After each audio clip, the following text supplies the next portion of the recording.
نیکی کرنا اور پھر ڈرنا کہ کہیں رد نہ ہو جائے، یہ ہے نیک لوگوں کا طریقہ۔ گناہ کرنا اور پھر یہ امید رکھنا کہ کوئی بات نہیں، اللہ معاف کرے گا، یہ ہے غافلوں کا طریقہ۔ شیطان ہمیں کان پکڑ کر رب کی نافرمانیوں میں لگا دے۔ اللہ کی رحمت بہت بڑی ہے، نمازیں پڑھنے کی کیا ضرورت ہے؟ اللہ کی رحمت تو بہت بڑی ہے، زکوٰۃ دینے کی کیا ضرورت ہے؟ خون پسینے کی کمائی میں کیوں کسی کو دے دوں؟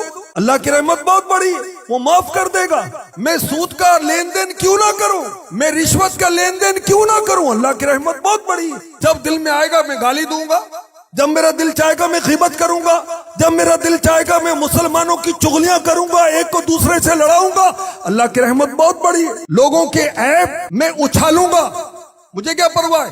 مال دبا لے کسی کا، کسی کی چیز عارضی طور پر لے کر واپس کرنے کی کیا ضرورت ہے؟ اللہ کی رحمت بہت بڑی۔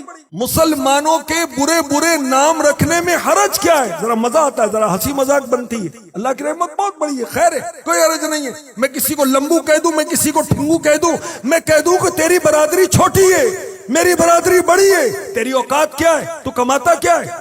تو سمجھتا کہ اپنے آپ کو کیا حرج ہے کہنے میں؟ اللہ کی رحمت بہت بڑی ہے۔ مرد عورتوں کے ساتھ دوستی کریں، چیٹ کریں، وائس میسج کریں، ملاقات کریں، آپس میں رابطہ رکھیں، کیا حرج ہے؟ اللہ کی رحمت بہت بڑی ہے۔ 4 دن کی زندگی ہے، کچھ کمائیں کھائیں، موج کریں، کچھ انجوائے کریں۔ کیا ہر وقت میں نمازیں پڑھتا رہوں؟ کیوں داڑھی رکھوں؟ میں کیوں امامہ سجاؤں؟ کیوں رسول پاک صلی اللہ علیہ وسلم کی سنتیں اپناؤں؟ بس اللہ کی رحمت بہت بڑی ہے۔ مسلمانوں کے لیے میرے دل میں تکبر ہو، غرور ہو، حسد ہو، ریا ہو، بغض ہو، کینہ ہو، مجھے غصہ آئے تو میں کسی پر ہاتھ رکھ دوں، کنجوسی کروں، خود پسندی کروں، میں جو سمجھ میں آتا کروں، مجھے کیا ضرورت ہے کہ میں پریشان رہوں؟ اللہ کی رحمت بہت بڑی، اللہ کی رحمت بہت بڑی ہے۔ تو اس کا مطلب یہ نہیں کہ استغفر اللہ ہم گناہ کرنے لگ جائیں، اللہ کی نافرمانیاں کرنے لگ جائیں۔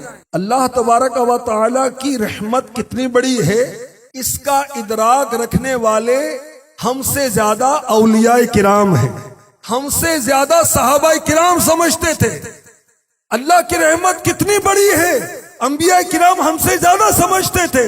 میرے آقا صلی اللہ علیہ وسلم فرماتے ہیں میں تم میں سب سے زیادہ اللہ کا خوف رکھنے والا ہوں، اس لیے کہ میں سب سے زیادہ رب کی معرفت رکھنے والا ہوں۔ سید الانبیاء محمد مصطفیٰ صلی اللہ تعالی علیہ وآلہ وسلم کے مبارک سینے سے ہنڈیا کے ابلنے کی سی آواز آتی تھی، خوف خدا کی وجہ سے۔ میرے آقا صلی اللہ علیہ وآلہ وسلم اس قدر طویل نماز پڑھتے کہ آپ کے مبارک قدم سوج جایا کرتے تھے، سویلنگ ہو جاتی۔ اور جب بی بی عائشہ صدیقہ طیبہ طاہرہ عابدہ زاہدہ رضی اللہ تعالی عنہا عرض کرتی کہ آقا آپ کے صدقے میں اللہ نے اگلے اور پچھلوں کے گناہ معاف فرما دیے، آپ اتنی عبادت کیوں کرتے ہیں؟ تو میرے نبی فرماتے ہیں کیا میں اللہ کا شکر گزار بندہ نہ بنوں؟ حضرت ابراہیم علیہ الصلوۃ والسلام جب آپ نماز پڑھتے تو خوف خدا سے ان کے دل کی دھڑکن تیز ہو جاتی، اس قدر تیز ہوتی کہ 1 میل کی مسافت سے بھی ان کے دل کی دھڑکن سنائی دیتی تھی۔ حضرت شعیب علیہ السلام اللہ کے خوف سے اس قدر روئے کہ آپ کی اکثر بینائی جاتی رہی۔ جبریل امی علیہ السلام جو کہ تمام فرشتوں کے سردار ہیں، میرے آقا علیہ الصلوۃ والسلام ان کے بارے میں فرماتے ہیں کہ یہ جب بھی میرے پاس آئے تو خوف خدا سے کانپ رہے ہوتے تھے۔ حضرت صدیق اکبر رضی اللہ تعالی عنہ آپ نے ایک پرندے کو، ایک برڈ کو دیکھا، کہا کاش میں تیری طرح ہوتا، مجھے انسان نہ بنایا گیا ہو۔ فاروق اعظم رضی اللہ تعالی عنہ عذاب کی آیت سنتے بے ہوش ہو جاتے، بیمار ہو جاتے، اس قدر روتے اللہ کے خوف سے کہ آپ کی آنکھوں کے نیچے 2 کالی لکیریں پڑ گئی۔ فرمایا کرتے کاش میری ماں مجھے نہ جنتی۔ اللہ کی رحمت بہت بڑی ہے، یہ لوگ ہم سے زیادہ اللہ کی رحمت کو سمجھتے تھے مگر اللہ کے خوف سے روتے تھے، کثرت کے ساتھ نمازیں پڑھتے تھے، کثرت کے ساتھ روزے رکھتے تھے، ان کی زندگیاں روزوں میں گزرتی تھیں، ان کے دن روزہ رکھنے میں اور رات عبادت میں گزرتے، اور پھر یہ رب کی بارگاہ میں روتے تھے، یا اللہ ہمارے گناہ معاف کرو.